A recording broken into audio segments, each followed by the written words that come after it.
മകരവിളക്ക് ദിവസം ശബരിമല അയ്യപ്പസ്വാമിക്ക് ചാർത്താനുള്ള തിരുവാഭരണവും വഹിച്ചുള്ള ഘോഷയാത്ര ഇന്ന് പന്തളത്ത് നിന്നും പുറപ്പെടും.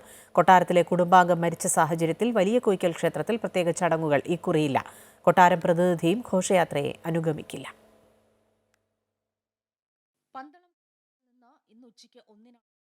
ഘോഷയാത്ര ആരംഭിക്കുക. പന്തളം കൊട്ടാരം കുടുംബാംഗത്തിന്റെ നിര്യാണത്തെ തുടർന്ന് അശൂലമായതിനാൽ ഇത്തവണ തിരുവാഭരണ പെട്ടികൾ പന്തളം വലിയ കോയിക്കൽ ക്ഷേത്രത്തിൽ തുറന്ന് ദർശനത്തിന് വെക്കില്ല. ഘോഷയാത്രയ്ക്കും അതിനു മുൻപും നടക്കേണ്ടതായ ആചാരപരമായ ചടങ്ങുകളും ഇത്തവണയില്ല.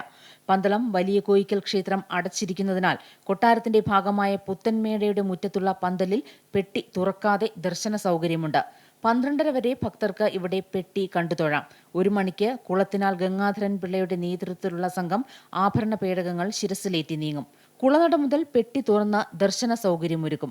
പരമ്പരാഗത തിരുവാഭരണ പാതയിലൂടെ കുളനട, ഉള്ളന്നൂർ, ആറന്മുള വഴി അയിരൂർ, പുതിയകാവ് ക്ഷേത്രത്തിലെത്തുന്ന സംഘം ഇന്ന് അവിടെ വിശ്രമിക്കും.